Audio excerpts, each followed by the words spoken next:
लोग दीक्षित है हमीं से।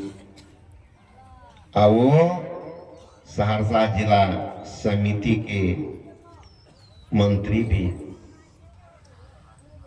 उनकी बहन की जो बेटी थी वो सब दिन अपने पास रखे थे।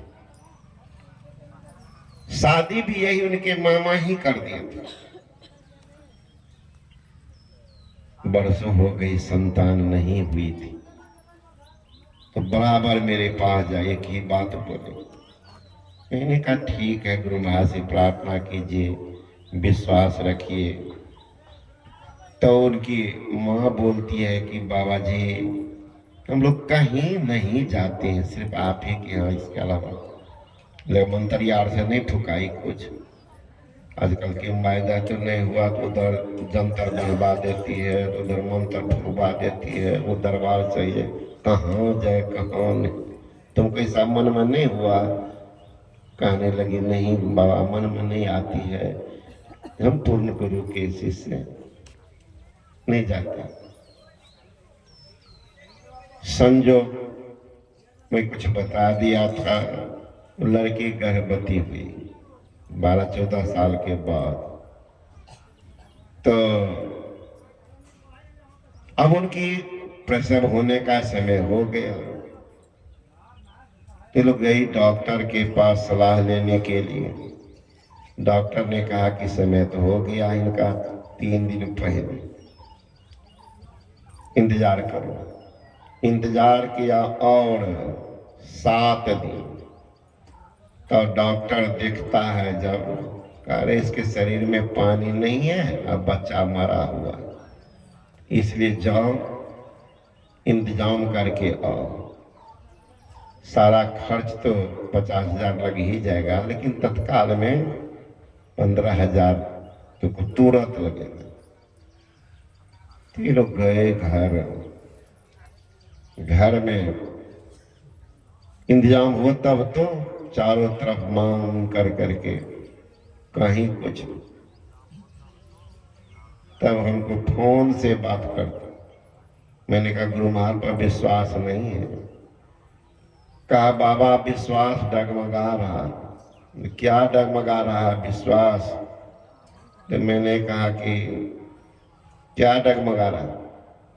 इतना दिन तक गुरु महाराज की सेवा की, इतना दिन के बाद भी कुछ दिए घर में, तो मरा हुआ बच्चा आने वाला, वो भी ऐसे नहीं आ रहा, मरल को आ जाता समझ चलो, ऊपर से खर्चा लाद करके आ रहा।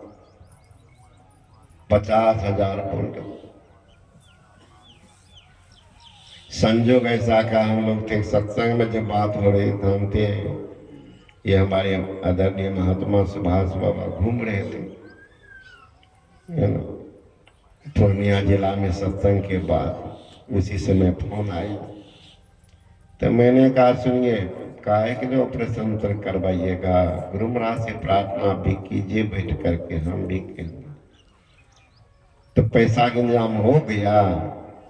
कहा बाबा 10-11 हजार तो हुआ है, डॉक्टर कहते 15 तुरंत, अब बाद बाकी फिर देना पड़ेगा। देख लीजिए।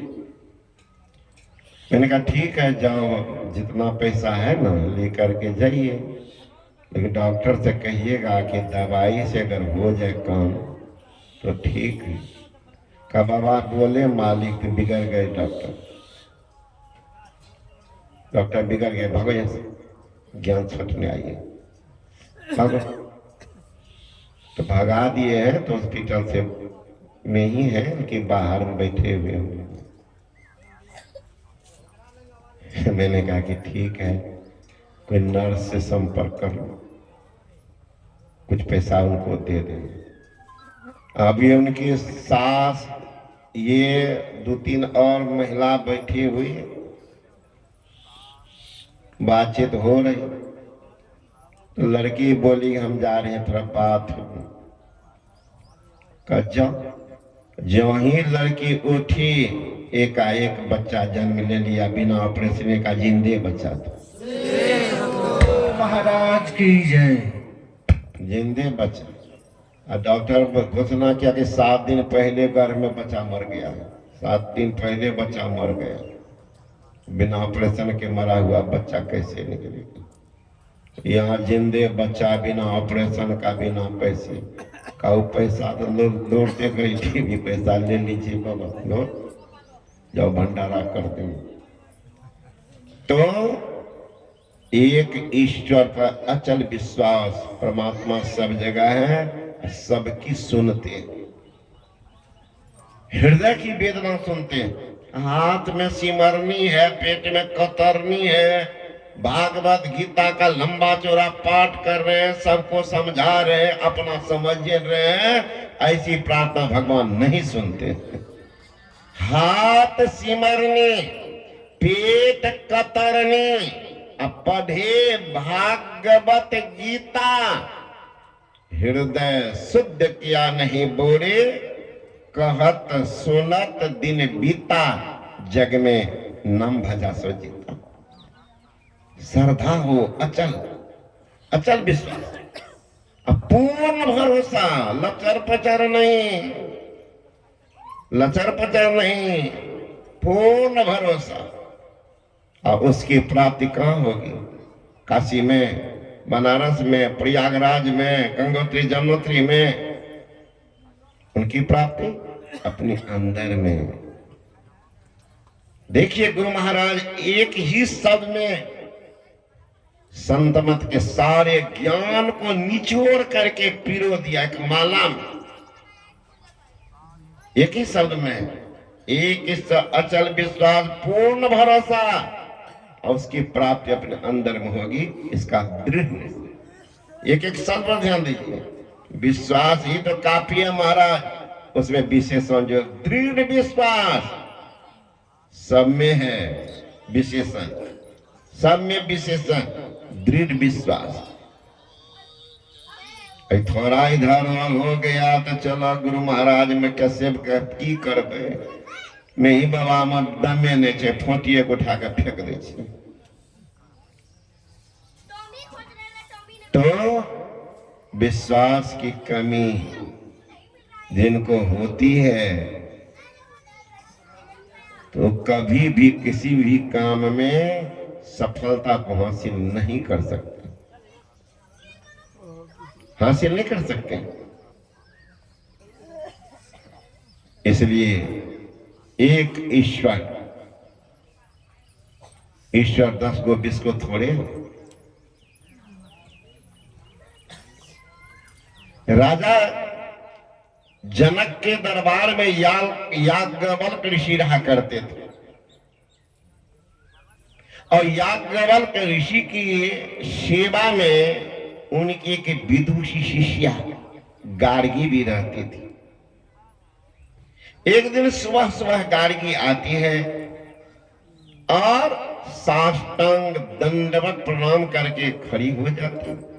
साष्टांग दंडवत मतलब शांत हो, बाहर भीतर से शांत होकर के, दान तो अपने को बाहर भीतर से दमन करके, सुशुद्ध हो, बाहर भीतर से शुद्ध हो करके, और दोनों हाथ को जोड़ सिर के सहित चरण पर गिरना, यही है साष्टांग दंडवत प्रणाम।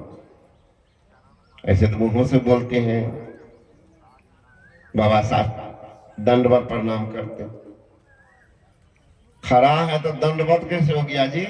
दंड कहते हैं लाठी को, लाठी को हाथ से छोड़िए तो कैसे गिरता है? सीधा की उपरेटा कहीं झुकता है? तो बोलते रहे कि दंडवत प्रणाम, दंडवत कहाँ हुआ? दंड कहते हैं लाठी को, लाठी को हाथ से छोड़ते कैसे हो गिरता सर पर, उसका नाम है दंडवत प्रणाम। यहाँ तो बाबा दंडवत, तो अपने लाठी बात, तो दंडवत कहाँ हुआ? खड़ा है दीवार जैसे, बोलो मत। दंडवत करना तो दंडवत हो न जाओ, तब न दंडवत प्रणाम। तो प्रणाम करती है और खड़ी हो जाती, उसकी भाव भंगिमा देख याज्ञवल्क्य ने पूछा कि गार्गी, तुम कुछ पूछना चाहती हो? कोई जिज्ञासा है क्या? तुम्हें कोई प्रश्न आ गई है क्या? गार्गी कहती है कि गुरुदेव, जिज्ञासा एक आ रही बहुत दिन से। मैं लज्जित होती रही, शर्मिंदित होती रही। एक दिव्यात्मा महात्मा के सामने कौन सा प्रश्न पूछूं? कहीं गुरु महाराज हमारी बात से रुष्ट हो गए तो हमारी अनिष्ट हो जाए, इस डर से नहीं पूछ पाते थे।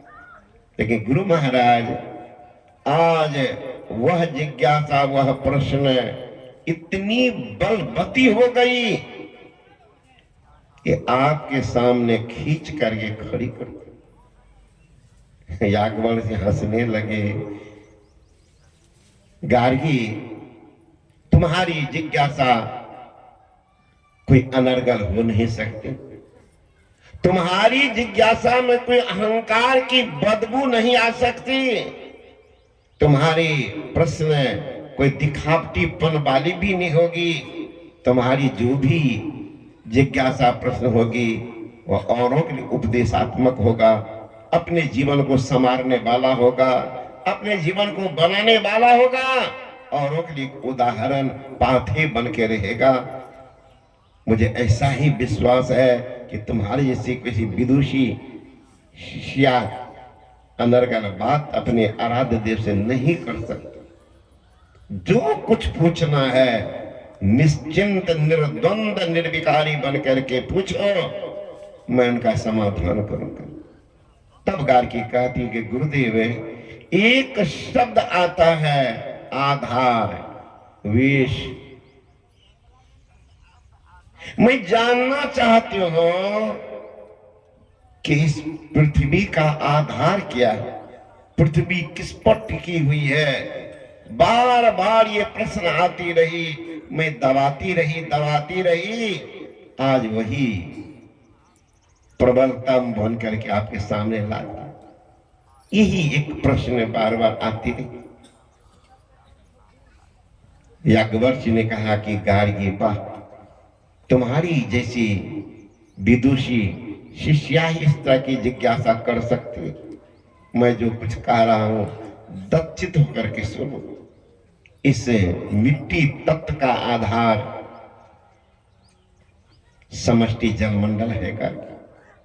गार्गी कहती, गुरुदेव, जिज्ञासा तो पुनः बढ़ गई। वह क्या? पहले तो मन में था कि पृथ्वी का आधार जान लोगे, निश्चिंत हो जाओ।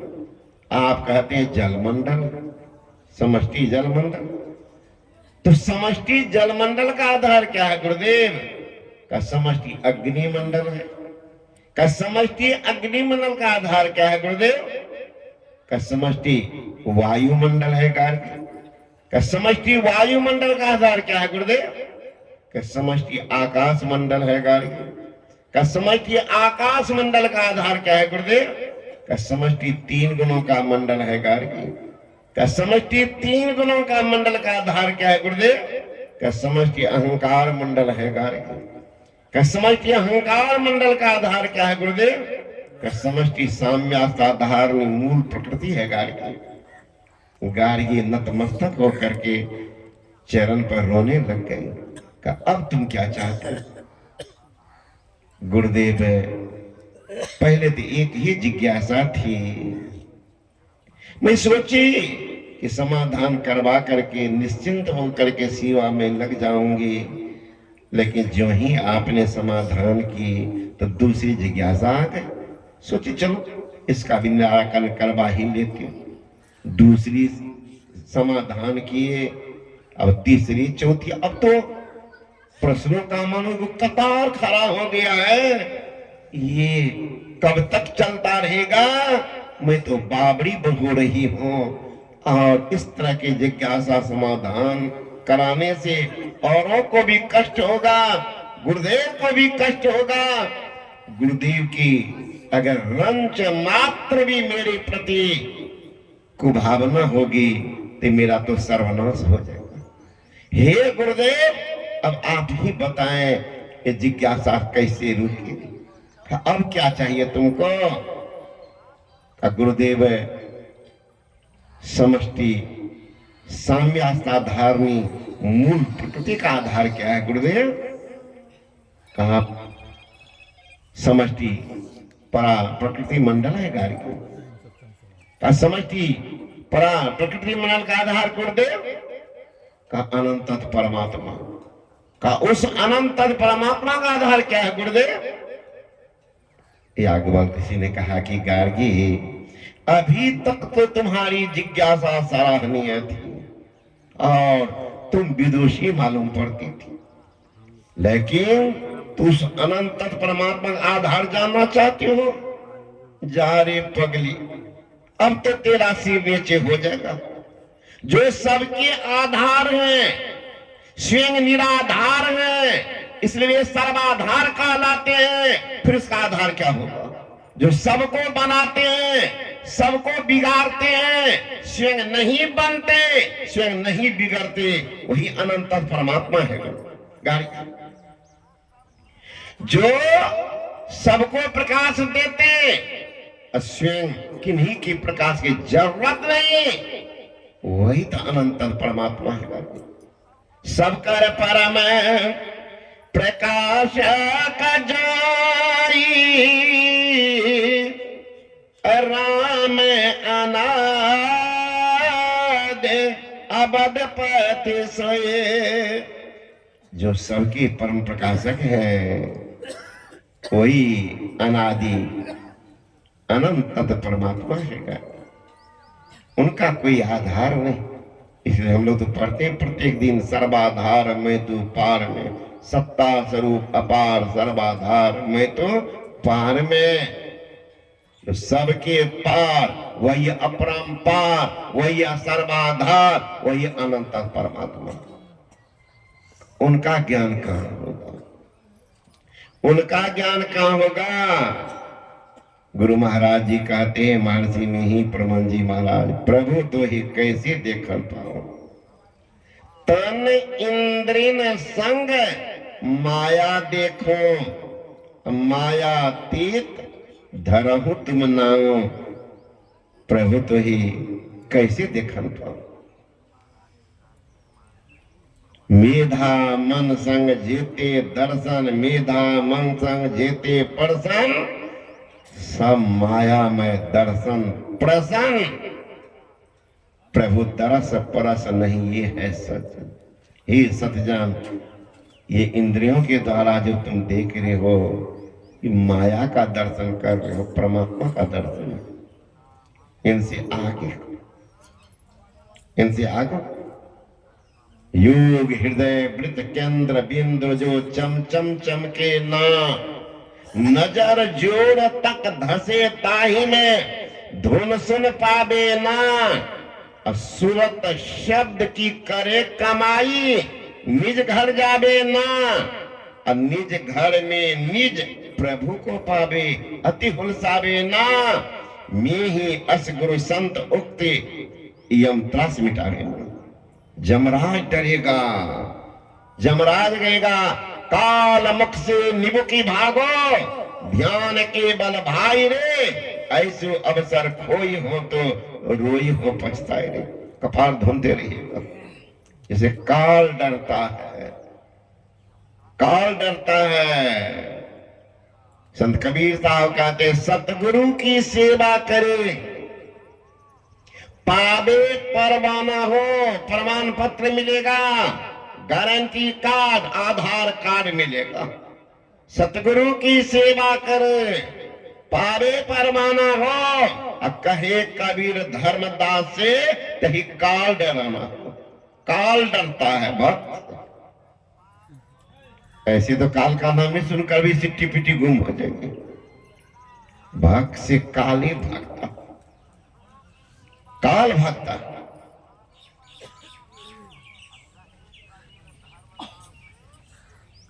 गोरखनाथ जी महाराज थे,